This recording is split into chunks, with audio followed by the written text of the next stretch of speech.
Hello fellow cinephiles, Film Guru here. Today I'm reviewing the remake of Dario Argento's classic Suspiria. This was directed by Lucio Guadagnino and stars Dakota Johnson, Mia Goth, Chloe Grace Moretz and Tilda Swinton. The film is set in the 1970s and it looks at a young American dancer, Susie Banyan, as she arrives in Berlin for an audition with the world-renowned Helena Marcos and her dance company.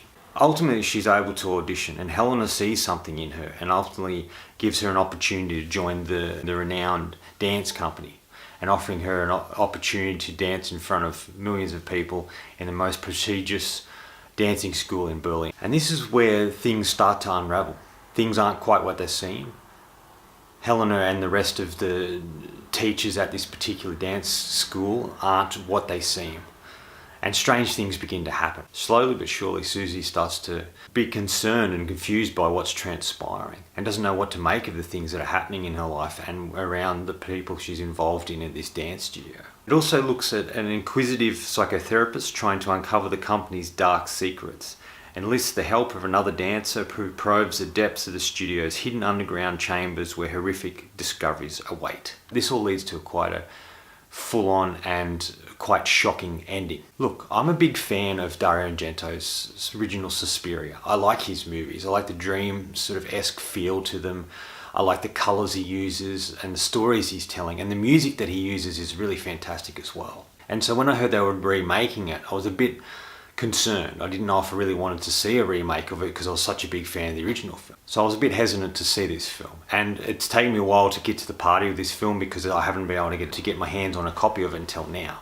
Hats off to Lucio for his remake. He took a small little bit of elements from Dario Angento's version and he just made this his own. And I think hats off to him for doing that, for trying something different, for trying to tell a different story and making something his own. And that's quite good. This is the director of Call Me By Your Name, another film I didn't mind. I thought was quite well done, but I just didn't particularly like the two lead characters in that.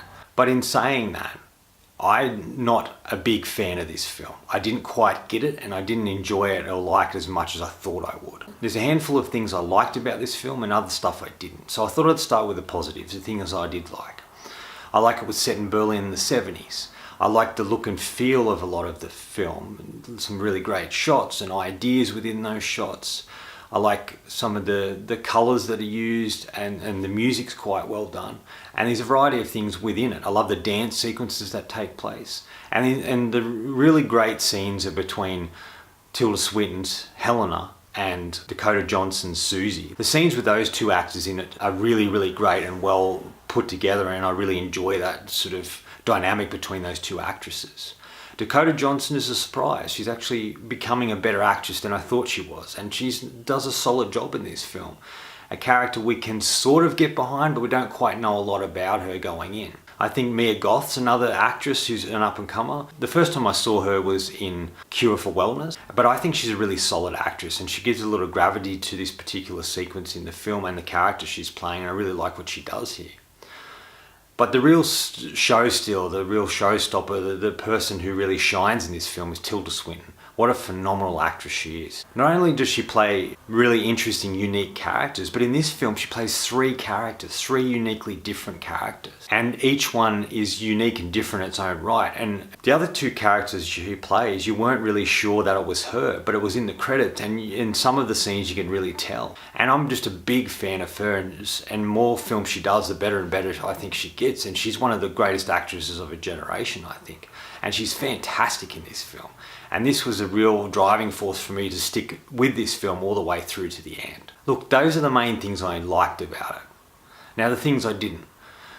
There was storylines that didn't really go anywhere, particular characters that didn't serve a lot of purpose or point, especially the psychoanalyst. I wasn't quite sure the role of that character within the film. It sort of has a backdrop of war and stuff going on in Berlin and terrorist sort of stuff, and I didn't know what that actually contributed to the film. I didn't feel it added anything at all. I wasn't really impressed with stuff going on in the background. It's an unsettling feeling I usually like in movies like this, where there's a bit of, you tell this darkness just under the surface. But this sort of takes unsettling feeling and makes it really weird and odd and strange. And I didn't really like that. I didn't like the direction it was taking and where the film sort of went. There's some dream sequences in it that are pretty full on. It's very grotesque and very gory in parts, especially towards the end of the film and the particular ending that takes place. That really threw me off with the film. Ultimately, I just didn't get this movie. I didn't understand what it was really trying to tell me, and I didn't understand much of it at all. Each of the actresses that play the different varieties of witches of the Covenant are really quite good and unique in their own style, and they add quite a lot to this film. I was impressed with that. I just felt this film could have went down the path of Mother or Black Swan, and if it did that, I would have quite enjoyed it a lot more, but it didn't. It took a completely different direction, which is fine, you know. Directors are able to take stuff and do something different, and like I said, he sort of made it his own. But I just didn't really connect to it, I guess. I didn't really feel invested enough to really want to know what was going on or to watch this film again.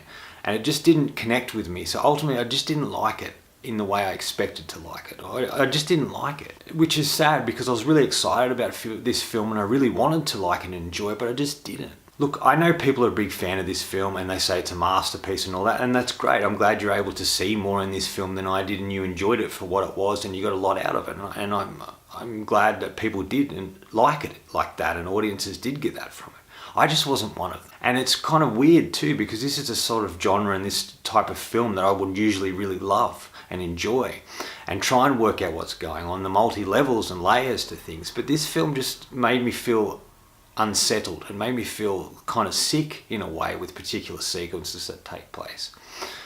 And I just overly didn't enjoy it the way I think I should have. Final verdict. Look, if you're a fan of this director and like Call Me By Your Name and other films he's done, and if you're a fan of Tilda Swinton and this sort of story, or Dario Angento's version of this sort of story, you might enjoy this film. I don't know if this film's going to be for everyone, and I think some people like it, some people won't, but that's ultimately the sort of film that he's going for, and hats off, like I said, that he's created the film he wanted to create. I'm going to give the new Suspiria 2.5 out of 5. I didn't enjoy this as much as I thought I would. I didn't get a lot out of it, and I didn't love it, but there were aspects to it I didn't mind and liked certain things to it, but as an overall film, I just didn't like it at all. Anyway, that's all from me today. Thanks for watching. I hope you enjoyed this video, and if you did, please hit subscribe down the bottom. Otherwise, until next time, enjoy the movies.